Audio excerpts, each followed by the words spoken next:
Hello friends, SK career academy में आपका स्वागत है। आज हम पढ़ेंगे क्लास 12 का मैथ, जिसकी एक्सरसाइज है 11.2। इसका क्वेश्चन नंबर 12 है। इसमें क्वेश्चन सॉल्व करने से पहले इनमें लगने वाले फार्मूलाज के बारे में जानेंगे। तो आइए देखते हैं।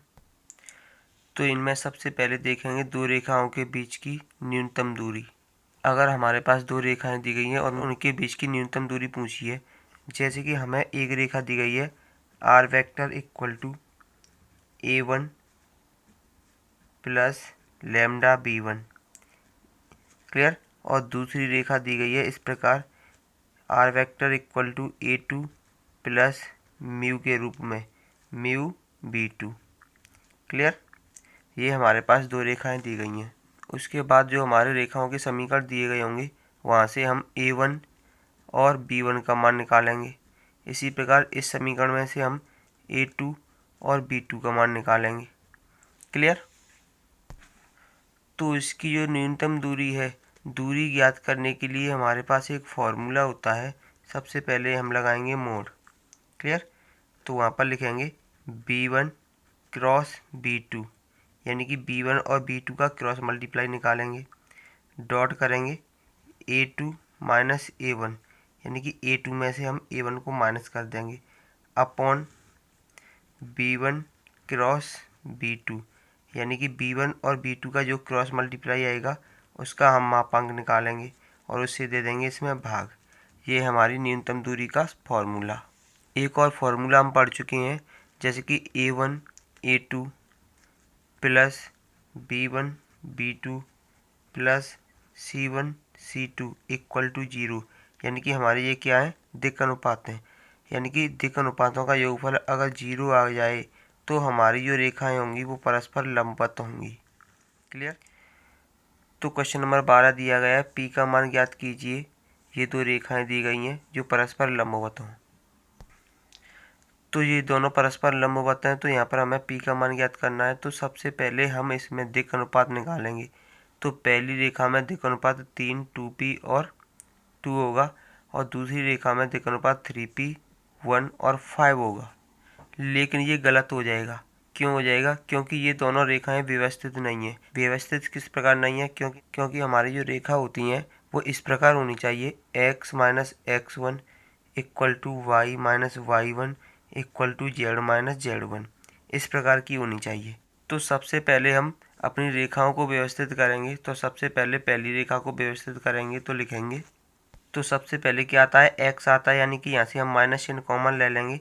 तो ये हो जाएगा x minus 1 upon 3 equal to, यहाँ से अगर हम 7 कॉमन ले लें तो ये हो जाएगा y माइनस 2 अपॉन 2p। ये हमारा पहले से ही व्यवस्थित है, तो इसे लिख लेंगे z माइनस 3 अपॉन 2।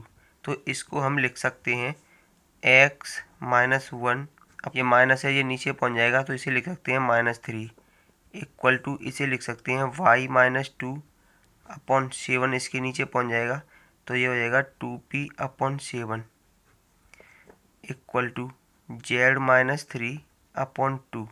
यहाँ से हमें अब दिक् अनुपात प्राप्त होते हैं। ये है हमारा A1, ये है हमारा B1 और ये है हमारा C1, क्लियर। तो सबसे पहले लिखेंगे पहली रेखा के दिक् अनुपात। तो क्या होंगे, A1 B1 और C1 वो इस प्रकार होंगे। A1 बराबर है माइनस 3, B1 बराबर है 2p अपॉन 7, लिखेंगे 2p अपॉन 7, और C1 बराबर है 2, तो यहाँ पर लिखेंगे 2। अब देखेंगे दूसरी रेखा को। तो दूसरी रेखा को व्यवस्थित करेंगे। तो यहाँ पर देखेंगे कि x पीछे है, जबकि कहाँ पर होना चाहिए, आगे होना चाहिए। तो यहाँ पर सबसे पहले हम माइनस 7 कॉमन लेंगे, तो ये हो जाएगा माइनस 7, यहाँ पर बचेगा x minus 1 upon 3p equal to, ये पहले से ही व्यवस्थित है, y minus 5 upon 1 equal to, यहाँ से अगर हम माइनस चिन्ह कॉमन ले लें तो ये हो जाएगा माइनस 1। तो यहाँ पर क्या हो जाएगा, z माइनस 6, क्योंकि z हमारा पहले आना चाहिए, अपॉन 5, क्लियर।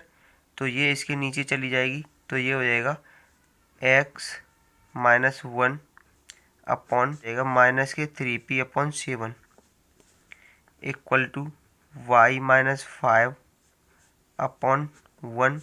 इसी प्रकार ये भी हो जाएगा z minus 6 upon minus 5। Clear.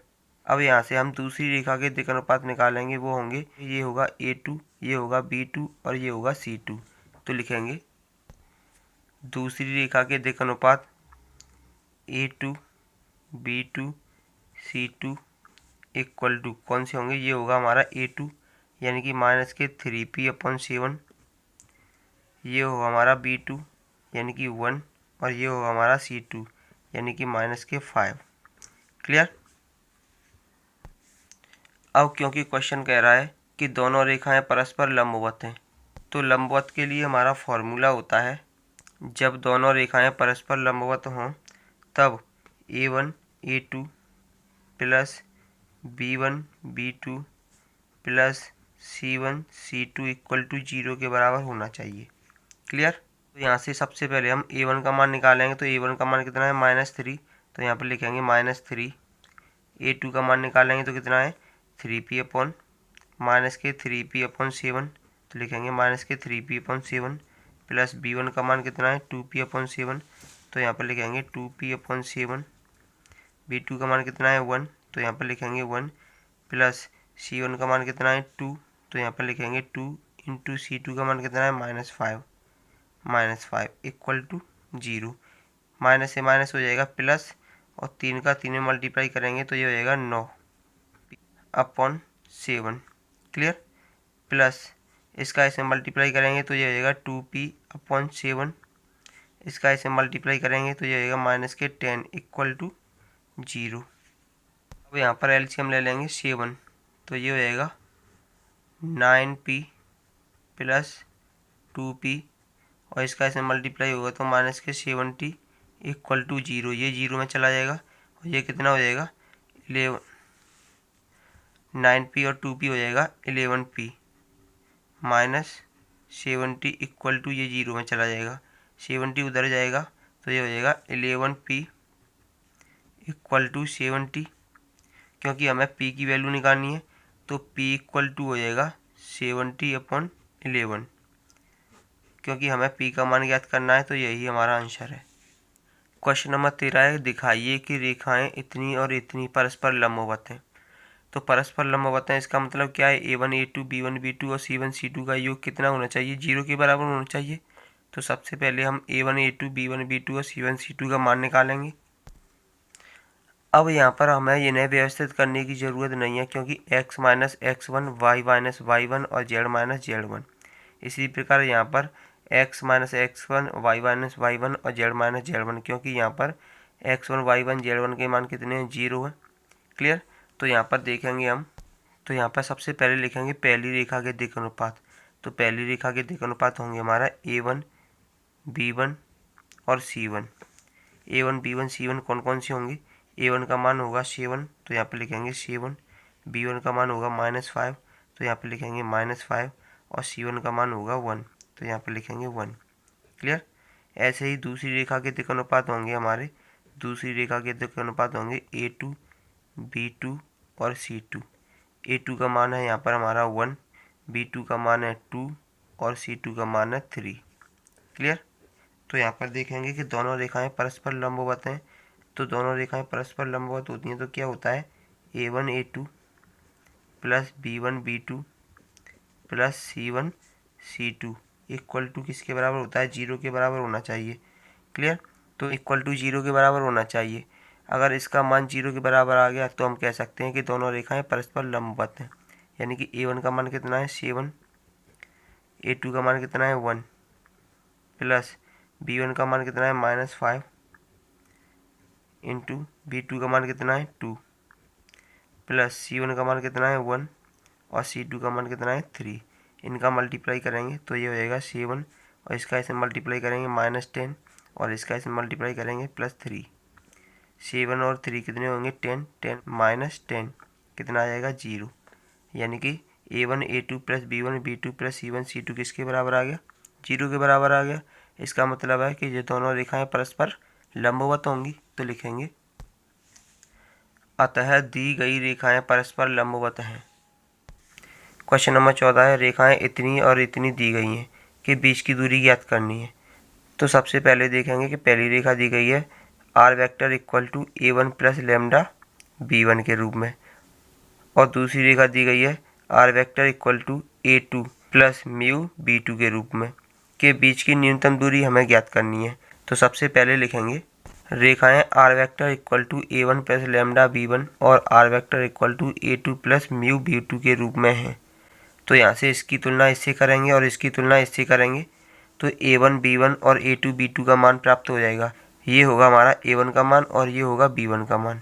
इसी प्रकार ये होगा A2 का मान और ये होगा B2 का मान। तो लिखेंगे, तो यहाँ पर हमने लिख दिया है A1 B1 और A2 B2 के मान। क्लियर। अब हमें निकालना है कि दोनों रेखाओं के बीच की न्यूनतम दूरी, तो उसका फॉर्मूला होता है। तो सबसे पहले लिखेंगे दोनों रेखाओं के बीच की दूरी का फॉर्मूला ये है। तो इसमें सबसे पहले निकालेंगे हम B1 क्रॉस B2। तो B1 क्रॉस B2 निकालेंगे तो लिखेंगे B1 क्रॉस B2। तो इनका क्रॉस मल्टीप्लाई किस प्रकार निकालते हैं, सारणिक की सहायता से। यहाँ पर लिखेंगे I J और K। तो यहाँ पर देखेंगे I का गुणांक 1, J का गुणांक -1 और K का गुणांक 1। यहाँ पर देखेंगे I का गुणांक 2, J का गुणांक 1 और K का गुणांक 2। क्लियर। अब इसे सॉल्व करेंगे तो ये हो जाएगा I, इससे ये गया, इसका इसमें मल्टीप्लाई करेंगे तो -2 और माइनस इसका इसमें करेंगे तो 1 माइनस J, इससे ये गया, इसका इसमें मल्टीप्लाई करेंगे तो 2 माइनस इसका इसमें करेंगे तो 2 प्लस K, ये गया और ये गया, इसका इसमें करेंगे तो 1 माइनस इसका इसमें करेंगे तो -K2। तो लिखेंगे -K2। क्लियर। तो ये हो जाएगा -2 और -1 -K3, यानी कि ये हो जाएगा -K3 कैप। 2 में से 2 गए तो 0, तो ये हो जाएगा -0 J कैप।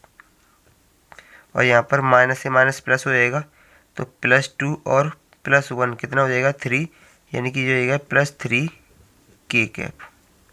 इतना आ गया हमारा B1 क्रॉस B2।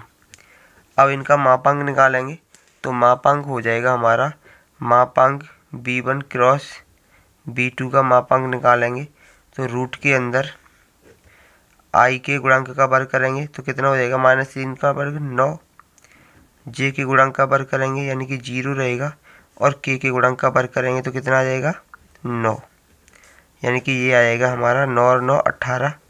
बाहर निकालेंगे तो ये हो जाएगा 3√2। अब निकालना है हमें A2 माइनस A1। तो लिखेंगे A2 माइनस A1। तो A2 में से A1 को माइनस कर देंगे तो A2 ये है हमारा, A1 ये है। सबसे पहले A2 का मान लिखेंगे तो ये है 2I माइनस J और माइनस K। क्लियर।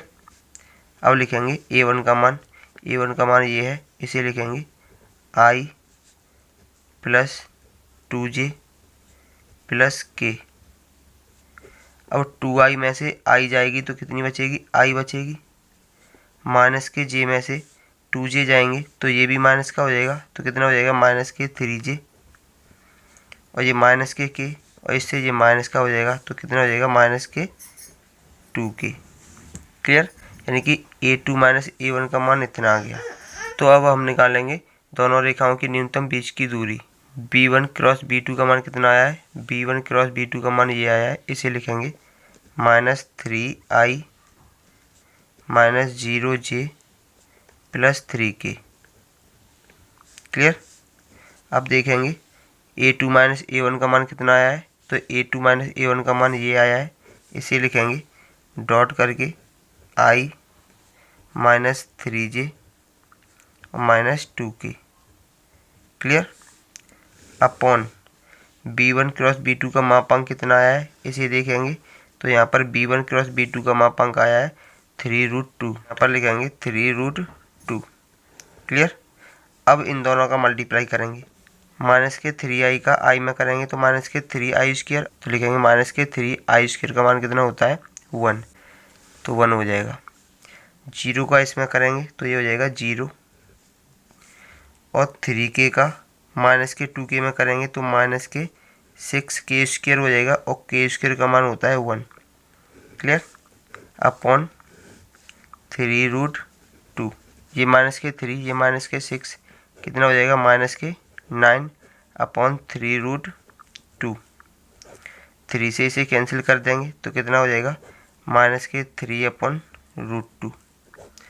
अब मापांक से बाहर आएगा तो कितना आ जाएगा, प्लस का हो जाएगा, तो ये हो जाएगा 3 अपॉन √2। तो ये हो गया हमारा डी का मान। अगर इसे आगे सॉल्व करेंगे तो √2 का ऊपर नीचे मल्टीप्लाई कर देंगे तो ये हो जाएगा √2। क्लियर। तो इसका मल्टीप्लाई करेंगे तो ये हो जाएगा 3√2 और नीचे हो जाएगा 2, यानी कि डी का मान, दोनों के बीच की दूरी कितनी हो गई 3√2 अपॉन 2, और यही हमारा आंसर है। क्वेश्चन नंबर 15 है, रेखाओं इतने और इतने के बीच की न्यूनतम दूरी ज्ञात कीजिए। तो सबसे पहले हम इन रेखाओं को सदिश के रूप में व्यक्त करेंगे। तो आइए देखते हैं किस प्रकार व्यक्त करेंगे। तो सबसे पहले लिखेंगे रेखाओं को सदिश रूप में व्यक्त करने पर। तो रेखाओं को सदिश रूप में कैसे व्यक्त करेंगे, अब देखेंगे। सबसे पहले कि रेखा किस बिंदु से होकर जाती है, क्योंकि हमारा फॉर्मूला होता है x - x1, y - y1 और z - z1, इस प्रकार होता है। क्लियर। तो हमारा जो x1, y1 और z1 के मान होते हैं उसी बिंदु से होकर जाती है। तो यहाँ पर देखेंगे कि x1 का मान कितना होगा, माइनस होता है यहाँ पर, तो -1 हो जाएगा। यहाँ पर भी y1 का मान -1 हो जाएगा और z1 का मान भी -1 हो जाएगा। सदिश r इक्वल टू x1 का मान कितना है -1, तो इसे लिखेंगे सदिश रूप में -1i, और देखेंगे y1 का मान कितना है, यहाँ पर माइनस होता है तो -1 हो जाएगा, तो लिखेंगे -1j, और z1 का मान देखेंगे तो ये भी माइनस का होता है तो ये क्या हो जाएगा -1, तो लिखेंगे -k cap. Clear. Plus lambda, इसके दिक् अनुपात कितनी है, इनके दिक् अनुपातों को भी हम सदिश रूप में व्यक्त करेंगे तो ये हो जाएगा 7i - 6j plus k। Clear. इसी प्रकार दूसरी रेखा होगी सदिश r इक्वल टू, यहाँ पर देखेंगे x1 का मान कितना है 3 और y1 का मान कितना है 5 और z1 का मान कितना है 7, तो इसे लिखेंगे 3i plus 5j plus 7k plus mu होता है दूसरे समीकरण में। यहाँ पर देखेंगे a2, b2, c2 के मान ये दिए गए हैं, तो इसको हम सदिश रूप में व्यक्त करेंगे तो ये हो जाएगा a, यानी कि 1 लिखा है तो यहाँ पर लिखेंगे i -के 2j, तो लिखेंगे -के 2j और प्लस का 1 है तो यहाँ पर लिख देंगे k। क्लियर। अब इनकी तुलना करेंगे r सदिश बराबर a1 प्लस लैम्डा b1 से, और इसकी करेंगे a2 प्लस म्यू b2 से। क्लियर। तो यहाँ से हमें a1 b1 और a2 b2 का मान प्राप्त हो जाएगा। तो लिखेंगे अब r सदिश बराबर a1 प्लस लैम्डा b1 और r सदिश बराबर a2 प्लस म्यू b2 से तुलना करने पर, तो यहाँ पर a1 का मान ये प्राप्त हो जाएगा, b1 का मान ये प्राप्त हो जाएगा, a2 का मान ये प्राप्त हो जाएगा और b2 का मान ये प्राप्त हो जाएगा। तो लिखेंगे, तो यहाँ पर हमें a1, b1, a2 और b2 के मान प्राप्त हो चुके हैं। अब क्वेश्चन में देखेंगे कि वो पूछ रहा है कि दोनों रेखाओं के बीच की न्यूनतम दूरी ज्ञात करनी है। तो इसका फॉर्मूला होता है, दोनों रेखाओं के बीच की न्यूनतम दूरी का फॉर्मूला ये होता है। तो सबसे पहले हम निकालेंगे b1 क्रॉस b2, तो लिखेंगे b1 क्रॉस b2 निकालेंगे तो वो सारणी की विधि से निकालते हैं।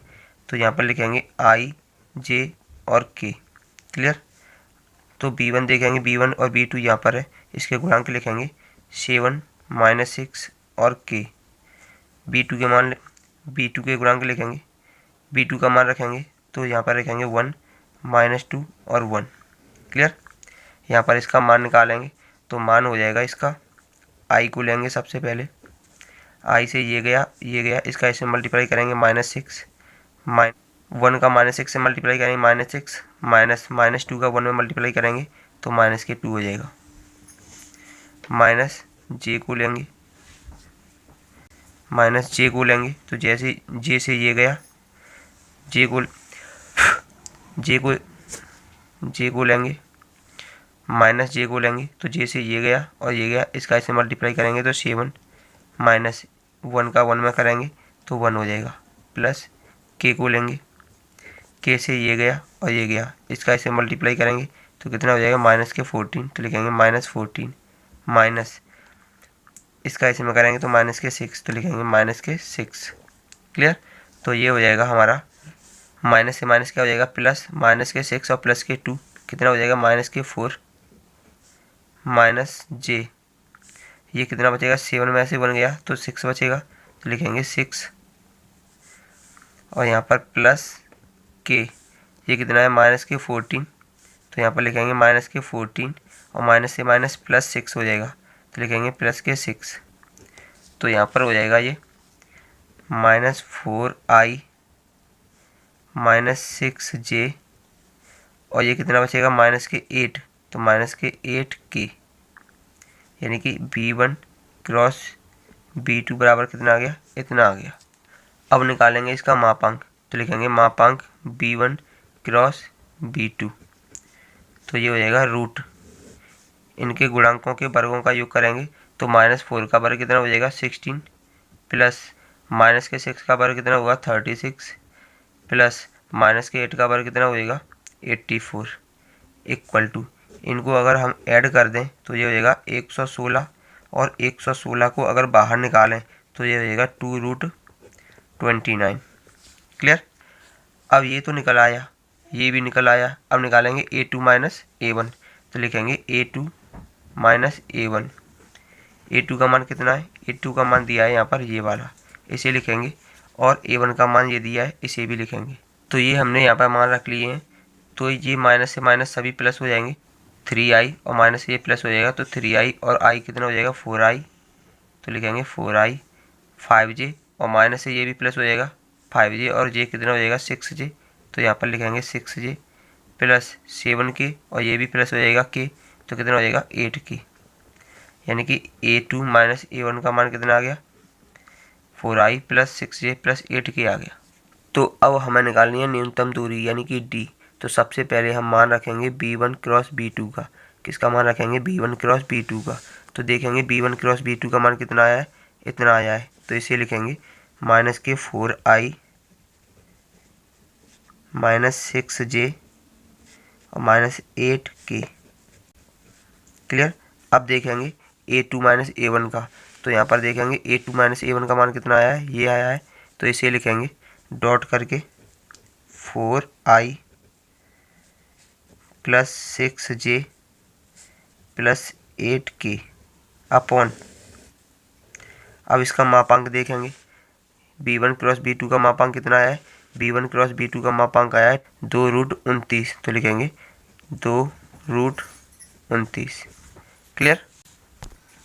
अब इसे हम सॉल्व करेंगे तो ये हो जाएगा -4 का प्लस के 4 में मल्टीप्लाई करेंगे तो कितना हो जाएगा माइनस के 16, i का i में करेंगे तो कितना हो जाएगा 1, माइनस के 6 का प्लस के 6 में करेंगे तो कितना हो जाएगा माइनस के 36 और j का j में करेंगे तो हो जाएगा 1, माइनस के 8 का प्लस के 8 में करेंगे तो कितना हो जाएगा 64 और k का k में करेंगे तो हो जाएगा 1। क्लियर। और k का k में करेंगे तो इसका हो जाएगा 1 अपॉन, ये हो जाएगा 2√29। इनको ऐड करेंगे तो ये हो जाएगा 116, तो लिखेंगे माइनस के 116 अपॉन 2√29। इसको अगर इससे कैंसिल कर दें तो कितना आ जाएगा माइनस के 58 अपॉन रूट में 29। क्लियर। यानी कि d का मान कितना आ गया, d का मान ये बाहर निकलेगा तो प्लस का हो जाएगा 58 अपॉन √29। क्लियर। और अगर इसका रूट उठाना है तो रूट के 29 का ऊपर नीचे क्या करेंगे मल्टीप्लाई कर देंगे, तो ये होगा रूट का 29। क्लियर। अब इसका मल्टीप्लाई करेंगे इसमें तो ये होएगा 58√29 और इसका रूट हट जाएगा तो ये हो जाएगा 29। इसे 2 बार कैंसिल कर देंगे तो d का मान आ जाएगा 2√29 और यही हमारा आंसर है।